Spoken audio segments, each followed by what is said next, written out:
প্রাচীন পণ্ডনগরের ধ্বংস হয়েছে কি হয়েছে নতুন? মামা যাবা? হ্যাঁ যাবো। কোথায় যাবা মামা? সোনারগাঁও। সোনারগাঁও? এটা আবার কোথায়? সোনারগাঁও বাংলাদেশের নারায়ণগঞ্জ জেলায় অবস্থিত। সোনারগাঁও পূর্ব নাম হলো সুবর্ণগ্রাম। সোনারগাঁও নামকরণ করা হয়েছে শেখ শ্রী সোনাবিবির নামে। গিয়াসউদ্দিন তুগলকের আমলে বাংলার পূর্বাঞ্চলের প্রশাসনিক অঞ্চল ছিল সোনারগাঁও। সোনারগাঁও ছিল একসময় বাংলার রাজধানী। সোনারগাঁওয়ের পূর্বে বাংলার রাজধানী ছিল মহাস্থানগর। সোনারগাঁয়ের চারপাশে মেঘনা, ইসামতি, শীতলক্ষ্যা, ব্রহ্মপুত্রের মধ্যে নদী রয়েছে এবং সোনারগাঁয়ে আরো রয়েছে গিয়াসউদ্দিন আজম সরকার পাঁচ পীরের মাজার, হুসেন শাহ নির্মিত একটি মসজিদ এবং এই শাখার স্মৃতিবিজড়িত লোকশিল্প জাদুঘর।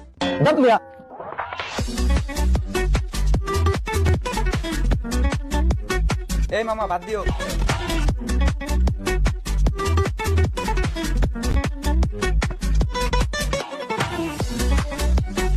ক্রিমিয়ার অবস্থান কৃষ্ণসাগরের উত্তর উপকূলে। ক্রিমিয়ার প্রাচীনতম জনগোষ্ঠী ক্রিমিয়ান তাতার জনগোষ্ঠী মুসলিম ধর্মাবলম্বী। ক্রিমিয়ার সংকট শুরু হয় 1923 ফেব্রুয়ারি।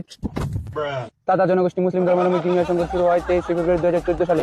ইউক্রেনের স্বায়ত্তশাসিত অঞ্চল ক্রিমিয়ার আনুষ্ঠানিকভাবে রাশিয়া অন্তর্ভুক্ত হয় 21 মার্চ 2014 সালে। কৃষ্ণসাগরের তীরবর্তী উপদ্বীপ হলো ক্রিমিয়া। এর আয়তন 2621 বর্গ কিলোমিটার। ক্রিমিয়া কোন দেশ দখল করেছে? ভাইয়া পড়াশোনা তো ভালো, কিন্তু পড়তে পড়তে পাগল হওয়া কিন্তু ভালো না।